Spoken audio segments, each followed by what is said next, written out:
Ahora sí. No, por favor, mantengamos algo en la intimidad, jóvenes. Sí, claro. Eduardo, por Dios. Sí, Ahora todo silencio. todo, todo en silencio. Ahora todo silencio. Se empieza a grabar y el silencio. Sí. Sí. Cuando ya no hay chismes o intimidades para contar, queda el silencio, queda el vacío. Perdí el encanto de esto. Claro, sí. Sí. Se Oye, fue lo más. no, que estábamos hablando de gente que se sale del chat de WhatsApp. Y yo, Mira, yo tomando un café, vos un mate y que con qué está Santini con una cerveza, ¿no te digo Cerveza yo? es que es brasilero, es brasilero. Sí, Qué bárbaro. sí. El único que no tiene nada que tomar soy yo, que acabo de llegar corriendo. En serio, ya. Mirá, A Santini lo auspicia la Heineken, a mí me Sí. auspicia Taragüí. Está bien. O sea, ya Tarahui. cada quien tiene su sponsor. Claro, se nos pone- ¿Cómo avanza esto?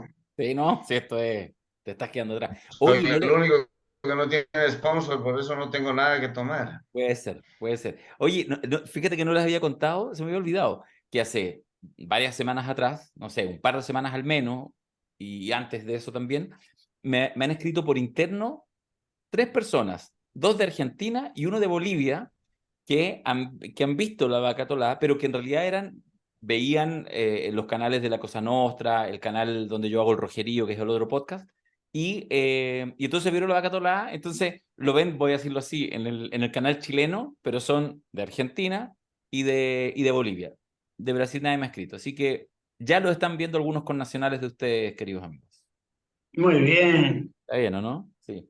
Sí, Sí, a full, a full. Sí, y ya eso está pronto grave. vamos a tener que crear, yo creo, hay que crear los canales de YouTube desde su respectivo. Bueno, pero lo hablamos después del programa.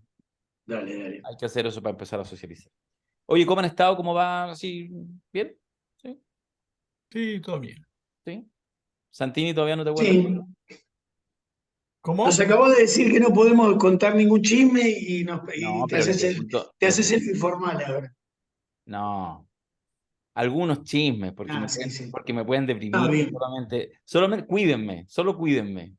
¿Ya? No. bien, Dale, que. bien. Muy bien, muy bien, muy bien. Dale. Eso Después, está un poco después, difícil, fuera, pero bueno, fuera del intentaremos. chat, fuera del chat, después, Darío, te escribo por interno Ya, perfecto. Ya. y charlamos. Oye, no, pero espérate, solo estamos conversando, no vamos a contextualizar, pero hay un chat grande y yo me aburrí en el chat grande y me salí del chat grande. Es todo un tema cuando uno se sale del chat, es una decisión además muy radical, porque además en general no tiene retorno, si es que no eres muy amigo del administrador y porque además aunque seas amigo del administrador del chat, si el chat es grande, no puedes volver porque es como vuelves, es como el perro con la cola entre las piernas. Es un tema, el tema de los chats gigantes, ¿o no?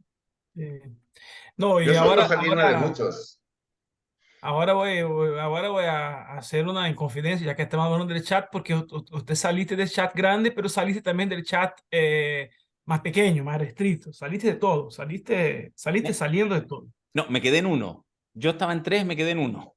Sí, perfecto. Salió de dos, se quedó en uno. Así que Ah, está. el otro, me estoy enterando de que está en uno que no estoy yo.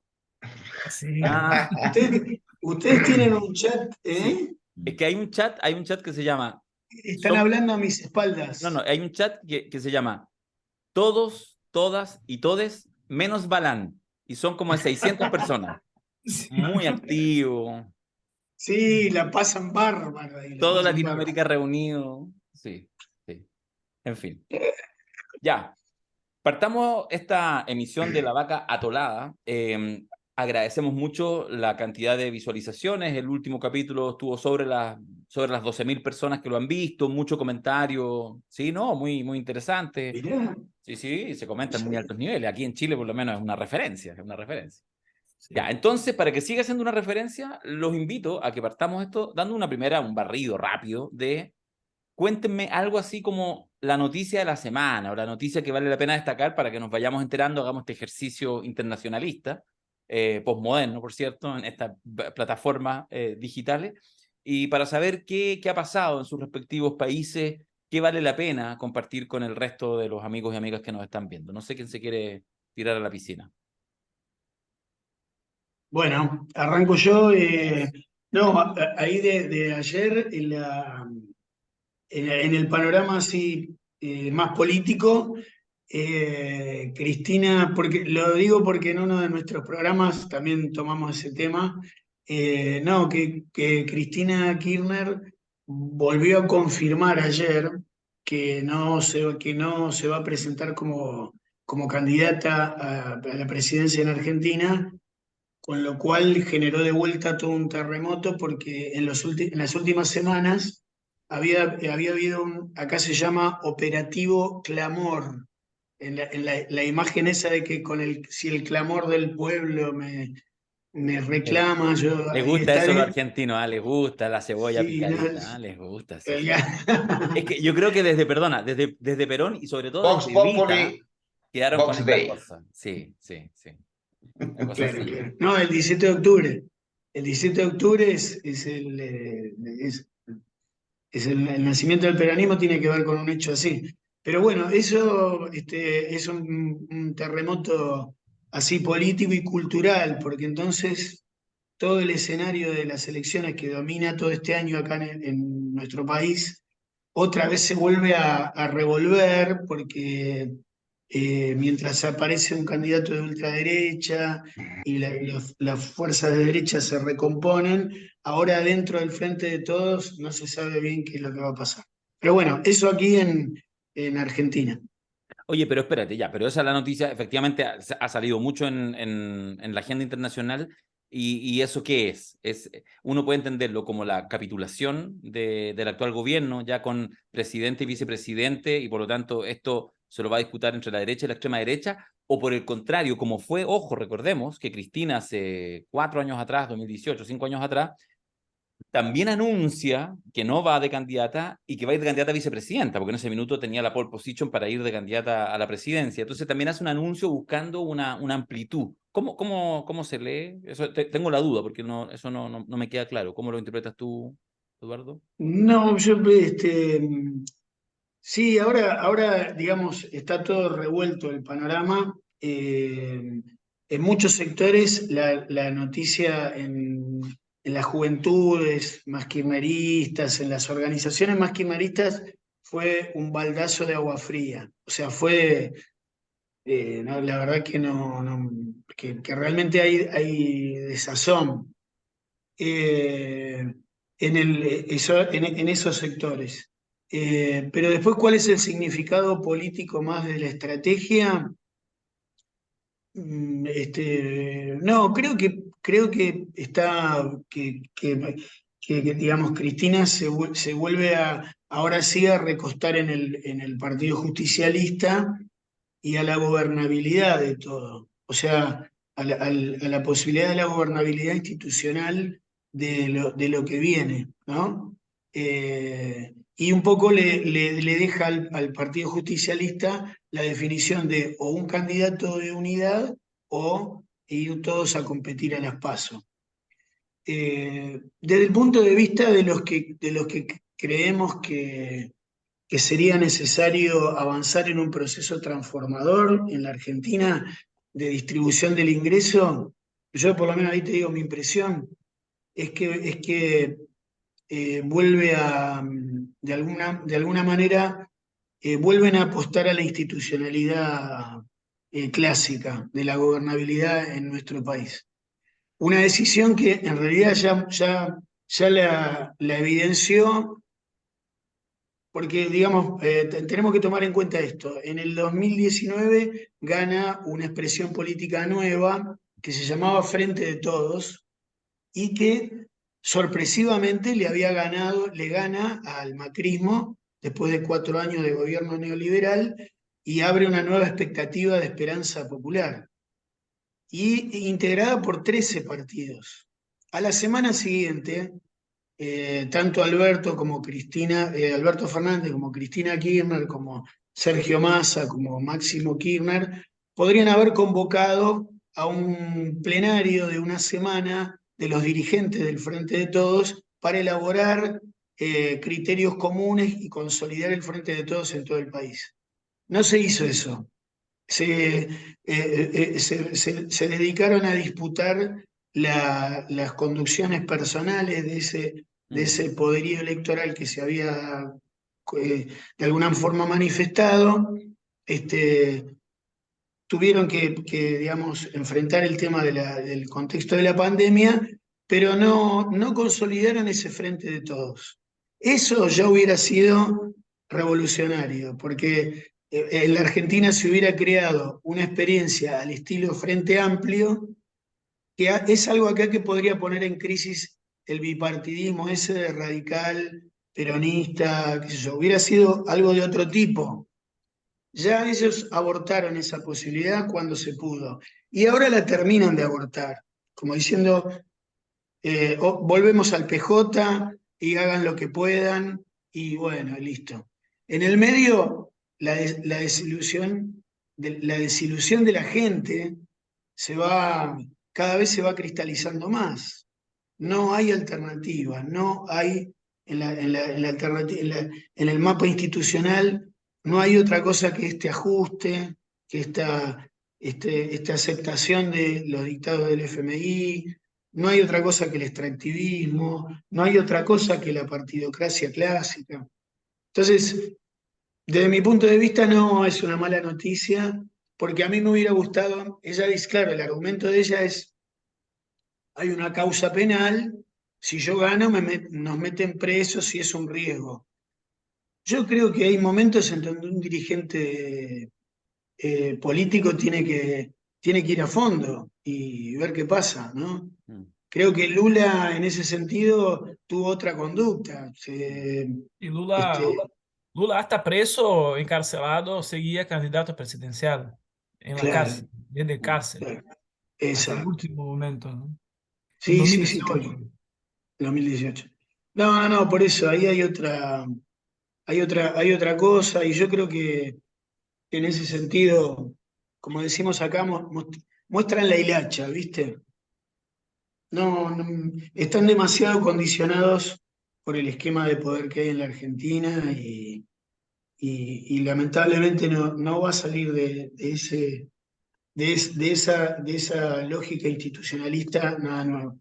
Ahora, por otro lado, qué sé yo, te digo como novedad, es que hay muchas cosas interesantes en la política. Por ejemplo, en nuestro distrito nos vamos a involucrar en la lucha electoral, con una experiencia política que tiene la consigna de poder comunitario.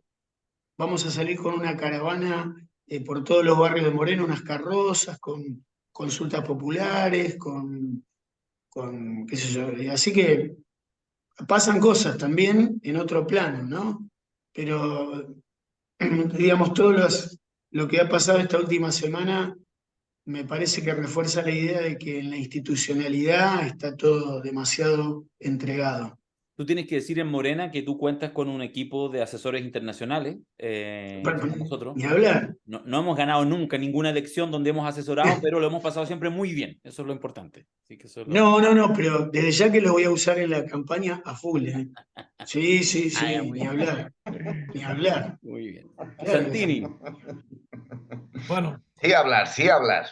no, yo también me sumo a esta asesoría internacional, a Moreno, pero no, más bien de Brasil, algo que tiene que ver todavía con los juicios con respecto al gobierno Bolsonaro. Empieza hace un mes más o menos, 2 meses, empezaron a hacerse una serie de encarcelamientos de personajes que tuvieron participaciones fulgurantes en el gobierno de Bolsonaro. Se encarceló el exministro de Justicia por cuenta de su participación en los eventos del 8 de enero, que fue este intento de golpe de Estado. Entonces se ha encarcelado el ministro de Justicia. Y ahí una serie de otros personajes cercanos a Bolsonaro, en especial de militares, que se están encarcelando en las últimas semanas. Y el último episodio fue el coronel Cid, que es un asesor estafeta de Bolsonaro, que no solo tenía le aprendieron su teléfono y tenían todo acceso a sus mensajes de WhatsApp y llegaron a la conclusión que no solo ha participado o ha estimulado el intento de golpe de Estado en 8 de enero activamente, o sea, un agente de gobierno que participó activamente en una conspiración para un posible golpe de Estado, de cierre de la Suprema Corte y todo eso, como también este es el dato más quizá cómico o anecdótico del proceso, que se llegó a la conclusión que él ha falsificado el certificado de vacunación de Bolsonaro, porque Bolsonaro en el 30 de diciembre va a los Estados Unidos. Él pasó todo su gobierno, su mandato, diciendo que no había, no se había vacunado, que era en contra de la vacuna de la COVID.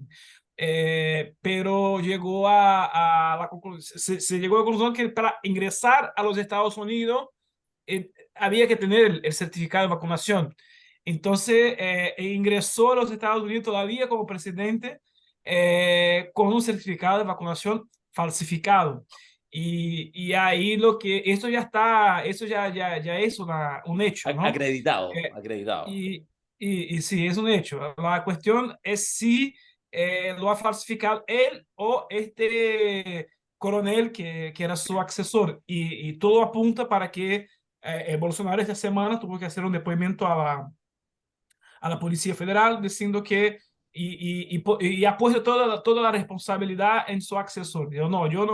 Yo no sé, yo le entregué todas mis contraseñas, mis cosas. El tema es que ahora sí deja claro que Bolsonaro ha cometido un crimen de falsificación, de falsedad ideológica y todo eso. Entonces, esto es como se va subiendo la escalera para un posible encarcelamiento de Bolsonaro en los próximos semanas, meses, quizá. Muy breve, una pregunta. En términos del clima, porque a veces este tipo de cosas que suceden implica que las bases bolsonaristas, que estaban hasta después de la elección, bien organizadas y toda la cosa, crecientes, con mucho sentido de pertenencia, todo el tema religioso que hemos hablado en otra oportunidad y otros elementos más, militarismo, hombres castigados en estas sociedades contemporáneas, en fin, todo eso. ¿Tú dirías que había un debilitamiento del bolsonarismo o no? O por el contrario, se sigue manteniendo fuerte y esto de pronto incluso puede ser una reacción para seguirse organizando. ¿Cómo se ve eso? No, el tema es que me parece que hay temas que el bolsonarismo sigue actuando, que es un poco en la lógica de también crear una realidad paralela. O sea, en el mundo del bolsonarismo, el tipo de tema, de noticia que circula es otra cosa. Por ejemplo, es decir que Lula en su viaje al extranjero ha puesto no sé cuántos millones de plata para comprar el vestido para su esposa y qué sé yo, o sea, la capacidad que tiene también el bolsonarismo es de crear también hechos que tienen que ver con la realidad, pero que no son la realidad, y con eso va creando una narrativa paralela, ¿no? Con respecto a todo lo que pasa. Entonces, esto es más bien persecución, más bien, pero lo que se percibe también en los campos en la arena de la política es que hay sectores de la derecha que han apostado por Bolsonaro, la derecha más tradicional, pero que ha apostado por Bolsonaro,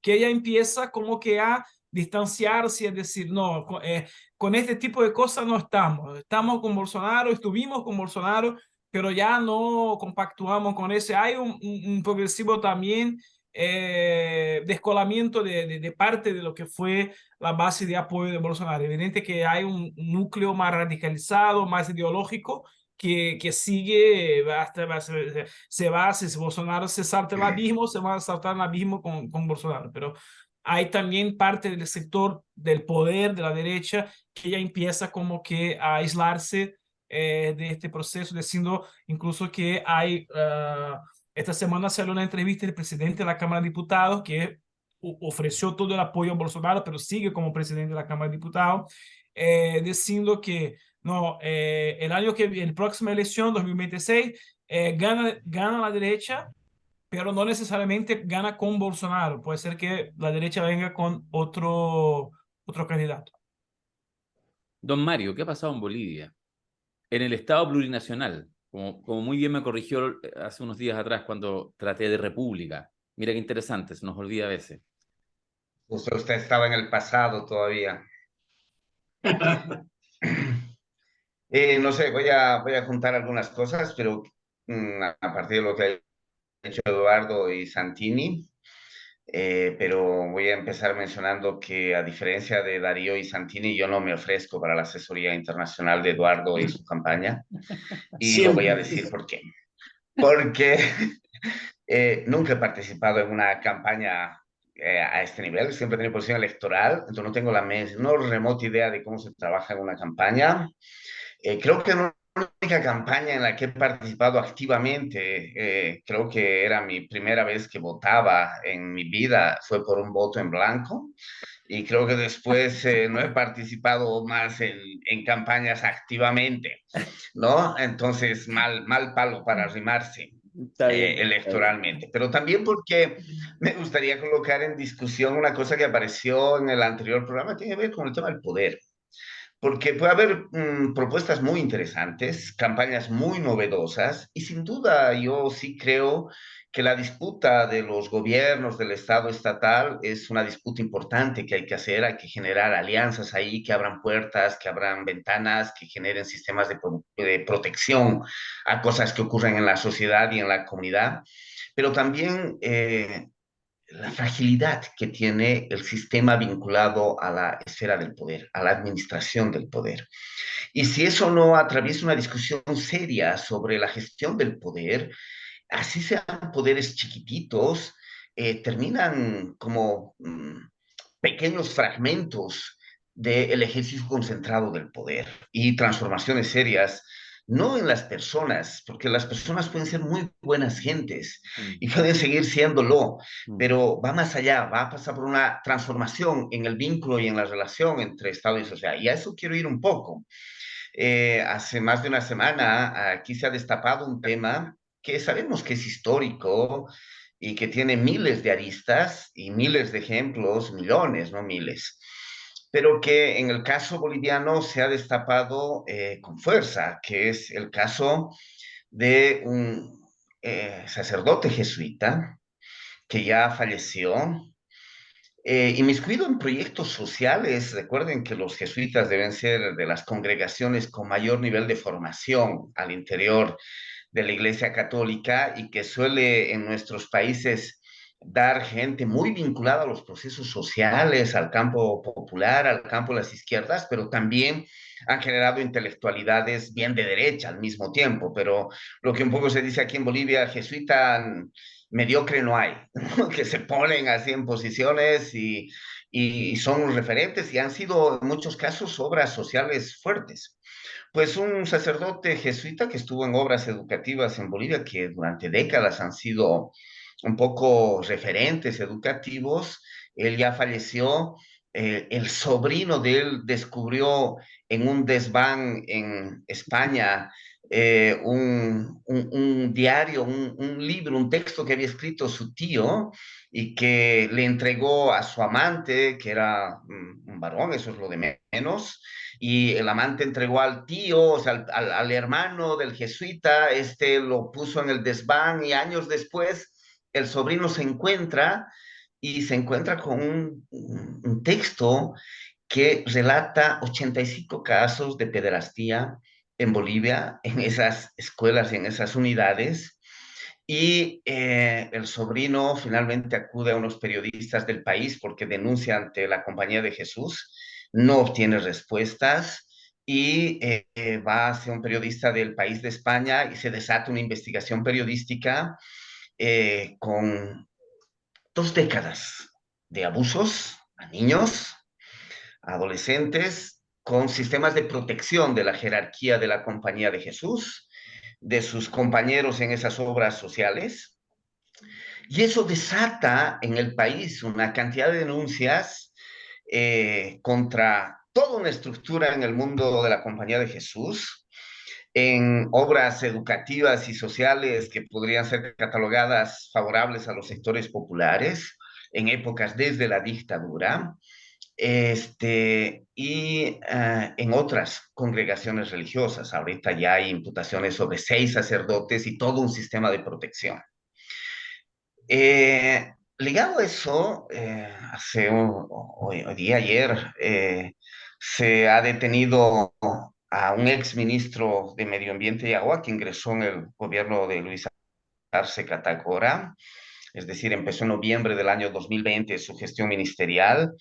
Dirigente ganadero, pero de pequeño nivel, o sea, su federación se llama justamente de ganaderos campesinos, o sea, no está ligada a la gran ganadería, o sea, que venía de movimientos sociales y se destapan unos casos de corrupción impresionantes, ¿no? O sea, en 2 años y poco de gestión de este ministro. Ahora está detenido, pero lo que la fiscalía saca es, qué sé yo, la compra de 27 inmuebles en un solo día, 5 grandes inmuebles, autos de lujo, haciendas, frigoríficos, su sobrino en la cadena, alguien que operaba como recaudadora de coimas, o sea, toda una estructura vinculada al abuso del poder. Y en el caso de la Compañía de Jesús, el lugar de sus sacerdotes pederastras que victimaron dolosamente, y eso podemos tener historias, ¿no? O sea, lo que se destapó en Chile, lo que se destapó en Canadá, en Inglaterra, etcétera, etcétera, y donde hurguemos vamos a encontrarnos historias de ese tipo que abren a otro tema, no solo este control y esta violencia sobre los cuerpos, que ya es durísima y es terrible, el cuerpo, la propiedad sobre el cuerpo ajeno, como es la expresión máxima, podría decir, del poder, del ejercicio del poder, ¿no? Sino también los otros abusos, ¿no? Una justicia propia al interior de la iglesia, por tanto, esta idea liberal del derecho para todos y para todas, la igualdad en el ejercicio del derecho, el sistema de propiedades que tienen las iglesias, el sistema que ha contribuido en los procesos de especulación inmobiliaria a partir del poder económico y de las facilidades, entre comillas, que le da los estados en un estado laico como el nuestro. Vuelvo a lo que decía Darío en términos de estado plurinacional, que se declara laico, y a pesar de eso, los privilegios que tienen esas esferas vinculadas al poder y sus vinculaciones justamente con las estructuras políticas del poder. Es decir, y lo que hace este ministro, y podemos tener las denuncias sobre gobernaciones de la extrema derecha, sobre alcaldías de la extrema derecha, o inclusive mucho de eso que tiene estructura de la violencia patriarcal. Hace 10 días, 2 semanas, no sé, había la noticia de la renuncia de la primera ministra danesa, que venía de los sindicatos, ¿no? Una lideresa con mucha fortaleza de una historia sindical, por justamente abusos contra jóvenes varones, tocamientos, abusos sexuales a jóvenes, ¿no? O sea, es el lugar del poder. Necesitamos una discusión seria desde el campo popular, desde las izquierdas, desde las organizaciones sociales, de el abuso, la concentración, esta sensación de subordinar a los otros y a las otras desde las estructuras del poder. Creo que esa es una de las noticias cruzada por varias en Bolivia estos días. Oye, tremenda noticia porque además es muy universal, es lo que tú señalabas. Es como que la pregunta es, ¿cuándo le ha tocado, si es que ya le tocó o todavía no le toca, la hora en el tema específico de la Iglesia Católica? Porque obviamente en Latinoamérica cumple un rol, cosa distinta del tema de las iglesias evangélicas, que yo creo que son otros, la dinámica, digamos, de abusos que uno podría ver y que probablemente más bien es más tardío, pero con la historia de 5 siglos de la Iglesia Católica es como, ¿cuándo la tocaba a uno? Yo miraba ahora en este rato mientras tú hablabas, ponía esta película, ¿cierto? La de Primera Plana o Spotlight, ¿cierto? Esta es la película sobre el caso en Boston, que es uno de los primeros casos a nivel mundial, porque efectivamente se sacude a la alta curia, pero que va sucediendo y que yo creo que lo que tú decías muy bien, nos pasó en Chile, estaba tratando de recordar, yo diría que debe ser hace unos entre 8 y 10 años, que empiezan las primeras acusaciones. Y hay un caso muy, muy clave que también generó una película en Chile, que es el del cura Caradima, ligado efectivamente a los sectores más conservadores, que es como, porque además es la historia del abuso y también de todos los mantos de protección al muy alto nivel para que efectivamente eso no se sepa. Pero después esto abre todo, porque pasa que comienza muchas veces en la alta curia, pero que después incluso afecta hasta a sacerdotes por eso ahí lo que tú decías, y las estructuras de poder, a sacerdotes incluso que están participando en el campo popular o que tienen incluso una trayectoria, aquí en Chile pasó, de defensa de los derechos humanos, etcétera, en dictadura, bueno, pero que también tenían esta dinámica y que estaban protegidos por la iglesia. Yo creo que es un tema tremendo y un tema que además que todavía mueve, lo que quiero decir es que además mueve como capas tectónicas de la sociedad y todavía está muy lejos de terminar de asentarse. Porque también, termino con esta idea, si alguien más quiere hacer algún rebote al respecto, que también pasa que en esta exacerbación muy necesaria de la acusación, muchas veces sin justicia formal, y por lo tanto aparece la funa, como la llamamos en Chile, el scratch en Argentina, es decir, lo voy a denunciar igual, y las redes sociales posibilitan, aunque no haya una justicia formal, también hay un tiempo de acomodo en que también estamos en un momento muy exacerbado, donde, quién sabe, en este proceso también por ahí aparecen algunos que caen bajo las ruedas de la historia sencillamente porque alguien no fue capaz de distinguir una cosa que puede ser una mala actitud, una cosa que puede ser, qué sé yo, no sé, un abuso de autoridad, y una cosa que puede ser un abuso. Entonces, hay rango, pero bueno, las sociedades se están moviendo en ese tema. Fuerte, fuerte lo que señalas. Sí. ¿Hubo algún momento, se los pregunto muy rápido, en Argentina, en Brasil, así como que uno diga, mira, tal caso fue el que gatilló y abrió esta puerta en tema de la Iglesia Católica de abusos de sacerdotes sexuales? Sí, acá en Argentina hubo todo un terremoto en torno a un personaje que fue el padre Grassi, que era el titular de una fundación gigantesca que se llamaba Felices los Niños. Era el cura protegido por el menemismo y por Domingo Cavallo. Era Ya, un sacerdote muy mediático, además, y que a partir del cual se empezaron a sumar las distintas denuncias y se generó sí un escándalo muy importante y que también sí, es como dice Mario, disparó después una oleada de situaciones en diferentes lugares. Mm. Pero creo yo que el de más resonancia fue el padre, lo del padre Grassi. La sede está acá muy cerquita de nuestra zona. Tenía hectáreas y hectáreas de una estructura con una especie de orfanato de chicos institucionalizados y todo un sistema de protección teórica de los chicos, pero que bueno, a lo largo de los años se fue descubriendo que ahí adentro también había un sistema de selección de algunos de los chiquilines bueno, para todo este infierno. Yo tengo que decir que todavía, claro, cuando Mario lo vincula con el tema del poder, tengo una dificultad con todo ese tema porque es una especie de capítulo de la perversión humana que me cuesta explicarlo, pero que evidentemente tiene una presencia muy fuerte en la trama misma del poder de nuestras sociedades, ¿no? Es evidente que es una especie de tejido, es una capa que uno no la ve, como si fueran capas superpuestas de la sociedad. Hay una que se dedica a eso, ¿no? Y ahí está, y ahí en esa trama está la iglesia.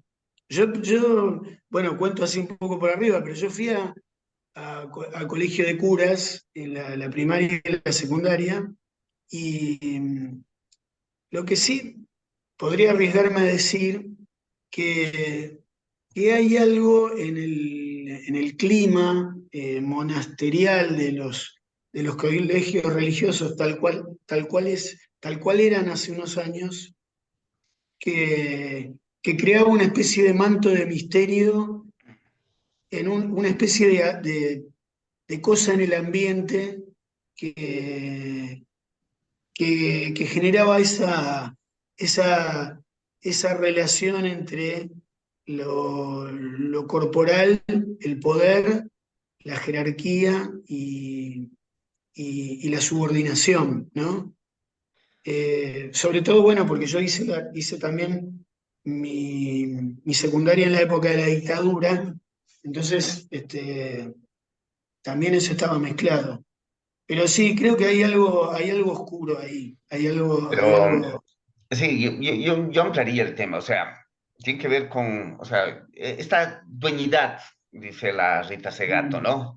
Esta dueñidad, sí. cómo se gestiona el poder en gran parte hoy, tiene su versión más radical y es histórica. La esclavitud fue expresión de eso, en esta apropiación del cuerpo ajeno y la subordinación del cuerpo ajeno a tus deseos, cualquiera que fuera, cualquiera que fueran. para la explotación económica, para la explotación sexual, para el servicio doméstico, ¿no? Esta lógica de los patrones en territorios indígenas, en la expansión de la hacienda, exigiendo que se entreguen las familias por turnos, en la lógica de las mitas, para que las familias hagan servidumbre en la casa de la hacienda, ¿no? Son formas de apropiación del cuerpo del otro, de la otra, en beneficio económico, en beneficio político, en beneficio sexual, ¿no? Etcétera, etcétera. Esta forma solo pasa por una construcción social compleja de la concentración de la esfera del poder y mi disposición a definir sobre la vida de los otros y de las otras. Y este es un tema serio a discutir y que lo charlábamos la otra vez, porque inclusive desde lo que viene del campo popular, del campo de las izquierdas, de los movimientos más autonomistas, inclusive en la crítica, en el escenario de la resistencia y de la crítica de nuestro lugar, voy a decirlo así, opositor a las estructuras dominantes, aparece con claridad. Esa denuncia de esos ejercicios del poder y nuestro posicionamiento en esa defensa de las personas que han sido victimadas, violentadas, etcétera, etcétera, en cualquier esfera de la vida. Pero cuando atravesamos desde ese campo a esferas del poder, inclusive pequeñas, las disputas en movimientos, en sectores, en articulaciones, en gremios, en organizaciones pequeñas, cuando esa estructura del poder empieza a colocar privilegios, no es fácil salir de esas formas de reproducción. Es lo que en el anterior programa se significaba en esta idea, llego a un cargo de jerarquía y ya no abro puertas, ¿no? Porque me las van a abrir, otras personas se van a encargar de abrírmela. Al reconfigurarse mi lugar en el campo de las relaciones, fácilmente se traspasa el ejercicio del abuso del poder. Y por eso, en ese programa yo decía, por eso no pasa solo por definir esta gente es más interesante o nos hemos decepcionado de estos y ahora vienen nuevos o nuevas personas y estas sí que lo van a hacer bien porque vienen cargadas de mayores. No, tiene que ver con elementos estructurantes de la forma del poder y cómo se estructura en las relaciones ese vínculo con el poder. Y necesitamos dar un debate ahí, cómo colocamos elementos que al menos aminoren, voy a decirlo así, las posibilidades de concentración y acumulación de poder. A ver si te Porque entiendo. Disculpame, Mario. Pero entonces, para entenderte, vos lo que está diciendo es que el problema, o sea, como que un problema grave, sea cual sea el marco ideológico que se quiera llevar adelante, es el tema de la concentración del poder. O sea, ahí eso, aunque sea el discurso sea como de izquierda o si el poder se mantiene concentrado, ahí vos ves que hay una usina de dominación. es ¿No? uno de Eso los estás elementos, queriendo, no no es es el el poder, único. No es es el o poder sea, una concentrado. cosa, y por eso decía hace rato, yo no soy de los que creo que no hay que disputar las esferas del poder, ¿no? O sea, del poder político.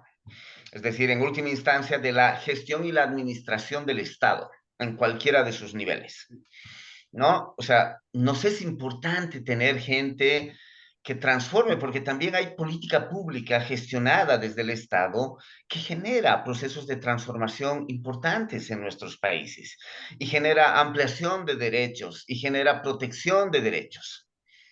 Pero esa dimensión que es muy rica y que puede ser importante, no es, ya lo planteaba la otra vez, la que genera las transformaciones más profundas de la sociedad. No es desde el Estado que se generan las mayores transformaciones, pero necesitamos alianzas en los estados. ¿No? Por eso decía, nunca he hecho campaña activa, pero no es que no haya tenido posición electoral, que no es lo mismo, ¿no? Por eso no puedo ser tu asesor, pero capaz que si viviese donde tú vives, Eduardo, votaría por ti, ¿no? Y dijese a la gente amiga que vote por ti, ¿no? O sea, pero de Nos vamos ahí a todos a meterme en Morena. la campaña y a ser asesor. Pero sí me Después hablamos por gustaría, privado, Mario, hablamos por privado. pero Tranqui. sí que me gustaría colocar en el debate que aunque Eduardo Balán sea un excelente tipo y tenga muy buenas ideas, la llegada posible a ese lugar del poder tiene otras aristas que van más allá de las dimensiones personales. Y uno de los elementos es luego cómo el poder se autorreproduce a sí mismo como garante de las transformaciones. Fíjense en otras esferas, grupos pequeños, grupos hasta comunitarios, redes, de Chats cuyos de nombres en WhatsApp este momento también. no quiero acordarme, cuando hay gente que hace un camino por un tiempo, fácilmente entra en el discurso, es que si alguien quiere venir a tomar la posta, yo no me quiero quedar con el liderazgo, pero si alguien quiere venir a tomar la posta, sería que alguien tenga historia y recorrido en el movimiento, o en la red, o en el grupo. Y si no tiene historia y recorrido, no es confiable. Y como resulta que los que estamos haciendo historia y recorrido ya estamos varios años y no se deja esos espacios, nos toca volver a ser nosotros los garantes de la continuidad. Hay un ejercicio que empieza a generar acumulación de poder en sí misma. Y en la medida que esa acumulación del poder genera privilegios y concentra privilegios, las posibilidades del abuso del poder son tremendos. Porque ahí hay un tema estructural, pasas al abuso, del abuso en términos de aprovecharme de beneficios económicos, del regalito que me da la gente porque juego un rol importante en la definición de política y en la distribución de recursos, del beneficio porque me atienden mejor, ya no tengo que abrir la puerta, hasta sentirme propietario y dueño de los cuerpos de los otros y de las otras y tomar decisiones sobre esos cuerpos, ¿no? O sea, ahí hay un tema que necesitamos discutir y cómo generamos regulaciones, ¿no? Para aminorar las condiciones de esa concentración del poder y ese abuso que puede gestarse fácilmente desde el lugar del poder. Y hay ¿Sabes varios qué? indígenas, varios pueblos indígenas han generado ciertos mecanismos que intentan regular mínimamente eso. A veces bien, a veces mal, pero son intentos. Fíjate que sobre eso, solo complementando, me parece muy interesante esta deriva de la conversación, que tiene que ver con la cercanía, con el poder, la apropiación, las complejidades, que yo al menos creo que lo que uno deberá es permanentemente estarse, cuando está en posiciones de pronto de poder o está en este proceso, siendo parte de un colectivo, de lo que sea, si no es necesario llegar a la presidencia de la República, pero efectivamente tener espacios de poder, puede ser justamente el interior de un movimiento social, por ejemplo, es esta permanente, o sea, que siempre haya un ruido, siempre sentir un ruido. Fíjate que hace un tiempo atrás escuchaba, a propósito, digamos, como del qué es ser de izquierda, o qué es ser de izquierda, para qué sirven las izquierdas, como en este debate, y varios planteaban que en realidad no hay mejores impugnadores cuando uno analiza el avance en décadas, en siglos de las sociedades, no hay mejores impugnadores que las ideas de izquierda, lo que uno podría más o menos decir las izquierdas.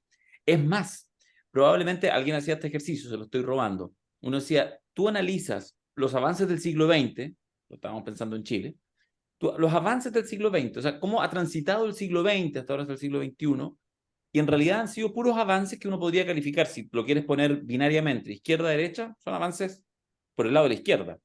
No sé, jornadas laborales de 8 horas primero, después bajando, sueldos mínimos, seguridades laborales, inclusión de las mujeres, qué sé yo, en tal cosa, que en fondo es protección de derechos, incluso en términos de cosas valóricas. En Chile hasta hace 30 años atrás existían los hijos ilegítimos o hijos naturales que salían fuera del matrimonio. ¿Quién empujó todo eso? Todos iguales ante la ley. Las izquierdas, las izquierdas, las izquierdas, las izquierdas, las izquierdas. ¿Cuántas veces han ganado la izquierda en el siglo XX? Casi nunca. Entonces hay una cosa que es una paradoja, que es muy interesante. En general las izquierdas gobiernan poco, cuantitativamente hablando, sin embargo los avances de las sociedades están de la mano de las izquierdas que son capaces en cada época de interpretar de mejor manera, no lo digo mecánicamente, ni de mejor manera, ¿cuál es el paso siguiente? Un buen ejemplo de eso, de una interpretación que es más tardía, es por ejemplo todos los movimientos de la diversidad LGTBQ+, que hace 50, 70 años atrás la izquierda renegaba como otro más, pero cuando empieza ya, son más bien, tienden a ser, no de manera absoluta, más el mundo de la izquierda el que más tempranamente lo comprende y lo suma, y de hecho como que hace casi un mea culpa histórico y suma muy activamente. Entonces, vuelvo al punto. Alguien miraba, de alguna manera me lo decía casi como para estar así como, bueno, mira, nunca vamos a gobernar, pero igual empujamos el carro, ¿eh? Lo decían eso. Y hago ese paralelo con el tema del poder, ya me callo para que hable Santini, hago ese paralelo del poder en el sentido que también debiéramos nunca perder de vista incluso como auto boicot, la impugnación respecto a cómo ejercemos ese poder, porque no solo por estar convencido de las buenas ideas que puede tener el mundo de la izquierda y lo deseable que haya en distintos niveles gobiernos de izquierda en los países, en las regiones, en las comunas, en todas partes, uno no debiera perder de vista, me parece que la impugnación que propone Mario es clave, porque desvirtuar ciertas ideas que son muy liberadoras, muy impugnadoras, cuando hay concentración de liderazgo, concentración de poderes, creo que es un riesgo que no nos debiéramos permitir, porque esa sí es una derrota terrible para las izquierdas, cuando deja de ser justamente este ejercicio más bien liberador. Eso agrego yo a la discusión. No, sumando con eso, yo diría que para las izquierdas, creo que para una visión del mundo más humanista, progresista de manera general, es más fácil, o sea, nosotros somos mejores en este sentido en los procesos de disputas y de ejercicio de liderazgo en dirección al poder, o sea, la lucha por el poder o la disputa por una concepción o por un espacio de poder, somos mejores en eso de lo que en el ejercicio mismo del poder. O sea, porque son cosas muy distintas. O sea, la idea de la toma del poder o la posibilidad de cambiar las cosas una vez estando en el poder. O sea, creo que todo el avance de la agenda de la izquierda, hoy estaba leyendo una crónica de Frei Beto, que es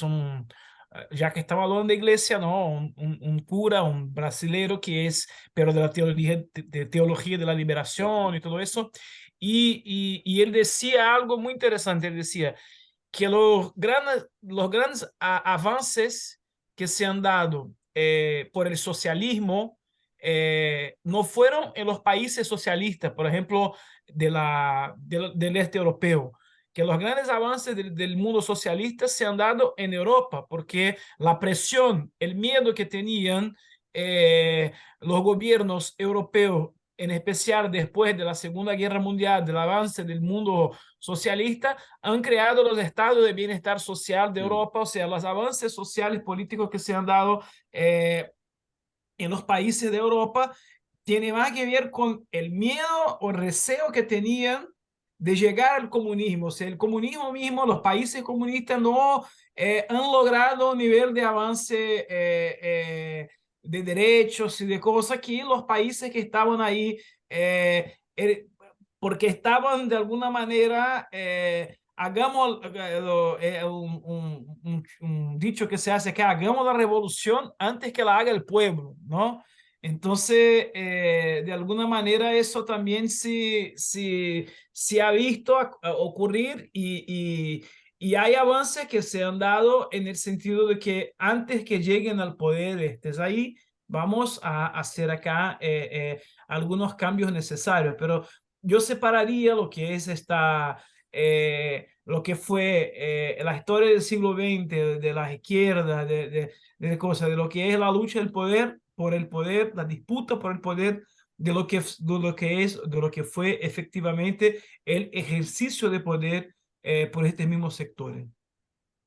Solo Ahora, que, paréntesis chiquito, no es tema de ahorita, pero solo un paréntesis, solo que el estado de bienestar europeo solo fue posible generando malestar en el resto del planeta. O sea, fuera la fase en que se exacerbó las formas extractivas y del saqueo de la riqueza para subvencionar ese estado de bienestar de la socialdemocracia europea. claro, pero en ese mismo ejercicio es justamente ese mismo mundo inconsciente de aquello hace 50 años, por decir una fecha, que después y surgen y por lo tanto las izquierdas pasan a ser en general con el paso de los años verdes. No sé si de manera extremadamente autocrítica y toda la cosa, estoy de acuerdo, pero quiero decir que justamente en el propio ejercicio de las sociedades, de los grupos más de avanzada, se van incorporando. No digo que siga siendo justo, porque efectivamente ya desequilibraron la balanza bastante las sociedades europeas, pero quiero decir que al menos en el avance de los pensamientos se van incorporando justamente aquellas cosas que, parece que esto hacía daño. A ver, avancemos. Oye, espérate, ¿sabéis qué? O es todo el debate hoy sobre transición energética, ¿no? Sí, Europa lideriza los debates sobre transición no, energética, totalmente. pero su Sí, modelo de transición energética subordina otra vez al resto, al sur global, como suministrador de sus energías. Y ahí está todo el debate sobre el triángulo del litio y las otras formas. Chile en el escenario de la discusión de la generación de energías otras, ¿no? Y pasa exactamente bueno. lo mismo, eso que algunos llaman el modo de vida imperial del cual no puede salir Sí, Europa. claro. Sí, totalmente. Oye, espérate, quiero darle una vuelta más, porque yo creo que nos quedamos en este tema, que a mí particularmente me parece sabroso, tenía algunas otras ideas en la cabeza, pero me parece que esto ha estado interesante, pero quiero dar una vuelta, porque estamos dando una discusión, entonces una vuelta respecto al tema del poder y las complejidades de cualquier ejercicio del poder. Ahora, vuelvo a traer aquí a este momento que Mario saca esta reflexión y nos obliga a hablar de esto a partir de el abuso. Es decir, le resuena a partir de la idea del abuso, de lo que nos contó que está pasando en estos días, semanas en Bolivia, con este tema de abuso eclesiástico, pederastía, ¿eh? Y lo conecta inmediatamente con el poder. Bueno, habrá manera, les pregunto, digamos, de que efectivamente de separar estos conceptos, digamos, de poder, de no por ello renunciar al ejercicio de buscar más poder para mis ideas, de manera transparente, abierta, democrática, para nuestras ideas, y que eso no devenga solamente por el ejercicio y por el eventualmente el buen ejercicio de acumulación de mayor poder en abuso. Fue medio inevitable. No sé, no A sé. ver, yo, no, me quedé, me parece como muy interesante todo el tema de la cuestión del poder. ¿Se acuerdan que yo la vez pasada estuve un poco Muy bíblico bíblico, que, muy bíblico. Sí. con el tema? Ahora ya sabemos de dónde viene Y esa claro, formación bíblica. claro. Ah, pero ustedes no lo sabían eso, ¿se están enterando ahora? No, No, yo no sí sabía. sabía, yo sí Yo, sabía. Porque lo que pasa es que yo sí te escucho cuando tú hablas, Eduardo. sí, posiblemente Excelente, ya lo habrás gracias. contado, pero yo estoy con principios de Alzheimer, así que también lo habré olvidado. No, pero a mí, por ejemplo, en relación al poder, a mí aquella cosa bíblica de las dos madres y el rey Salomón, vamos a recordarle a los oyentes, pero la anécdota bíblica, No, ¿no? sí, se Donde acuerdan, dos se más, acuerdan. ¿se acuerdan? Bueno, Sí, Puede mirar eh, el último episodio y lo van a ver. ahí. Cortar el bebé, cortar la guaguita. claro, cortar el bebé. El rey le dice a las madres, bueno, hay que cortar el bebé por la mitad, y hay una que dice, no, qué sé yo, ahí el rey se da cuenta ahí. No se sabe si es la verdadera madre, pero es la que tiene que ser la madre, ¿no? Porque La es que lo quiere. generosa, porque es generosa. Claro, porque es generosa, pero por eso, a mí ese cuentito me parece una belleza, por varias razones, porque y repito un poco, ahí creo que está un poco esta cuestión de qué es la izquierda y qué es la derecha. Y tiene que ver un poco con lo que dice, con lo que dice Mario. La primera, yo le di vuelta mucho a este tema porque yo siempre sentí una cosa muy, muy rara con respecto a la idea de izquierda de la utopía, ¿no? O sea, ese momento del futuro en donde todo será bueno, ¿viste? Donde esa jornada revolucionaria en donde todos los males cambiarán y de repente se decreta la felicidad, la justicia. Siempre me pareció, además, siempre lo escuché en boca de dirigentes de izquierda que los olfateaba burocratizados. Es decir, la utopía es una especie de categoría que se usa mucho para aplacar, bueno, porque la utopía, y sí, siempre tenemos la utopía, y es una bola de mierda ahí que está como que lanzada al futuro nos da una seguridad, ¿no? Nos da una seguridad. Y, y entonces yo decía, pero este, esa sociedad nunca va a suceder. Es decir, una sociedad en donde no haya que luchar contra la dominación es una sociedad que nunca va a existir. O sea, y ahí yo digo, eso que podría ser visto como una maldición, en realidad es una cosa apasionante, porque quiere Mm. decir que no importa en el sistema en el que estemos, siempre tenemos que tratar de luchar contra la dominación en todas sus formas, ¿no? Y eso es aún en el mejor de los gobiernos, la actitud, si se quiere, de la izquierda es siempre luchar contra la dominación en cualquiera de sus expresiones, ¿no? Y, y visto desde ese punto de vista, la vida parece, claro, pero ¿por qué esto? Y ahí me vuelvo a poner religioso, porque efectivamente creo que el mandato que tiene nuestra especie de parte de la Pachamama es formular poder poner en símbolos lo que es la verdadera esencia de la vida, que tiene que ver con la libertad. Y la libertad se ejerce luchando contra la dominación propia, la dominación de otro sobre uno, la dominación de uno sobre los demás. O sea, de eso se trata la vida, de luchar por la libertad, ¿no? Entonces, ahí en ese plan es donde este cuentito de las dos madres y el rey Salomón, para mí es muy claro. ¿Por qué? Porque es una mujer que engaña al rey, que engaña al rey, lo hace entrar en una trampa para que el chico viva. Entonces, nosotros somos esa madre, la que engaña todo el tiempo al poder para que la vida continúe, ¿no? Ahora, ¿cuál es el problema que plantea Mario en el campo de las izquierdas? Es que en la lucha contra la dominación, a veces el poder necesita ser concentrado. Por ejemplo, para juntar fuerza en un punto y lograr darle un golpe al sistema de dominación, el poder necesita ser concentrado. Esa es la cuestión. A veces para actuar sobre el conflicto necesitas organizarte en función de una acción que exige concentrar el poder. Entonces, ¿cuál es nuestra problemática en la construcción revolucionaria? Que sabiendo que el poder a veces debe ser concentrado, nuestra esencia tiene que ser todo el tiempo luchar contra la dominación. Y entonces ahí se da una especie de dialéctica que es complicada, pero, pero ¿dónde se cristaliza la perversión? Y se cristaliza la perversión cuando nosotros, las militancias de la izquierda, en algún momento perdemos de vista de que estamos para luchar contra la dominación, cualquiera sea esa forma.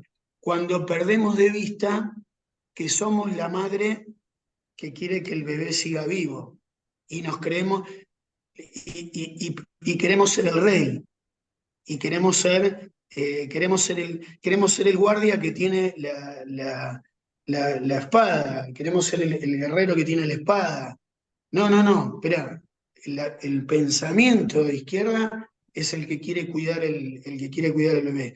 Y nuestra relación con el poder siempre es de ida y vuelta, ¿no? Nos tenemos que acostumbrar a esa realidad. Y es la mejor manera esa de darle una dinámica a la transformación de la sociedad. Y agarro otra frase del Evangelio ahí de Jesús, ¿no? Basta. No, pero Jesús le dice a los apóstoles, Que a su madre. si la sal pierde su sabor, ¿con qué se la va a salar? O sea, si la izquierda pierde su sentido, la militancia de izquierda, nos confundimos respecto de nuestro lugar en el mundo, entonces ahí sí la comunidad entra en un estado de esquizofrenia. Si el pensamiento de izquierda agarra la espada para dominar, todos nos enfermamos.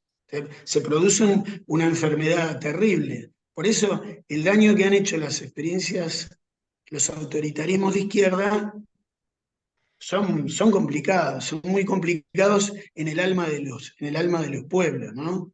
A mí, Pero ahí sí digo que no es una cosa que tenga solución. ¿No es? Ahí le diría a Mario que por más de que reflexionemos sobre la cuestión del poder, nada va a poder evitar que en algún momento tengamos que concentrarlo y por eso nada va a poder evitar que siempre tengamos que estar en una tensión de desarticular esa concentración para volver a democratizar. Pero no hay solución. una preocupación y una tranquilidad. La preocupación es que cualquier persona haya justo conectado a este podcast en el momento en que Eduardo hace sus frases bíblicas, no le dé la oportunidad de entender que es una metáfora o una conversación de viejo izquierdista y sencillamente lo corte diciendo qué hace Darío, qué hace Mario, qué hace Alexander en ese programa de canutos. Eso es un riesgo. Qué sectario lo tuyo, Sí, ¿no? no, pero hago una descripción. Y fíjate que la garantía... Acotándose. Y fíjate que la garantía, mira lo que voy a decir, puede parecer una joda, pero de verdad creo que es verdad. Mira que estamos acá en un programa donde podríamos estar ensalzando única y exclusivamente los pensamientos progresistas, de izquierda, alternativos, humanistas, radicales, etc. Y justamente lo que hacemos es permanentemente poner nuestras zancadillas. En programas de derecha, tú no lo ves, no hay ese cuestionamiento. Ahí yo creo que de alguna manera se explica un poco este ejercicio, lo estamos haciendo ya en esto, que es avanzar un poco para cuestionarnos si en realidad está bien o no está bien ese avance. Yo eso fíjate que es una tranquilidad porque uno lo ve, aparece. ¿Les parece si lo dejamos hasta acá? Pero sí. Sí, solo con una cosita chiquitita. Que me anoté varias cosas de las que dijo Eduardo que me gustaría conversar algún otro rato, pero solo para poner el ojo en otro lugar. Eduardo decía, cuando las izquierdas pierden de vista en su metáfora bíblica al niño, ¿no? Para que continúe la vida y empiece ese abuso, enferman, confunden a la comunidad. Y si ponemos el lugar de la mira no en las izquierdas, sino en la comunidad, para repensar el tema del poder y el ejercicio de los actores políticos, podríamos tener otros campos de entrada que rompan este círculo casi fatalista que decía Eduardo. Sí, totalmente, buen apunte. Oye, yo les agradezco porque entramos en este tema y entonces no tuve que terminar contándoles yo. Bueno, viste que nuestra campaña en Moreno va a tener la consigna es poder comunitario. Ah, mira. Así que en esa búsqueda estamos, No sé si eso no es, pero bueno, ahí está. Así que Mario, estás contratado. Contratado. Ya hiciste la asesoría, ya hiciste. Bueno, no, yo lo que quería decir antes de retirarnos Solo es que agradezco que se nos haya colado esta reflexión, que la alargamos. Así no tuve que decir yo lo que ha pasado estos últimos días en Chile, ni tuve que contarles que ¿Verdad? hubo una elección, que ganó la ultraderecha, que los que son pinochetistas y no querían cambiar la Constitución, finalmente son los que mayoritariamente están destinados a cambiarla. Así que hay una paradoja. Están a cargo del proceso de escribir una nueva Constitución los que no quieren cambiar la Constitución de la dictadura. En fin, Chile, un país con un guionista que no sé, pero está muy haciendo esta comedia negra en los últimos años. Así que nada, lo conversaremos en una próxima oportunidad. Eso merecería una edición extraordinaria de la Dediquémonos, la próxima vez, dediquémonos a ese tema, nada más. Constituciones, legalidad, todo ¿Por eso. qué no? Está bueno Me eso. parece muy bien. Ya, para la otra, un beso, queridos. Vale, Chao, Carlos. chao. Hasta una próxima vaca tolada. Gracias a todos por escucharnos y vernos y esas cosas. Chau. Chao, chao.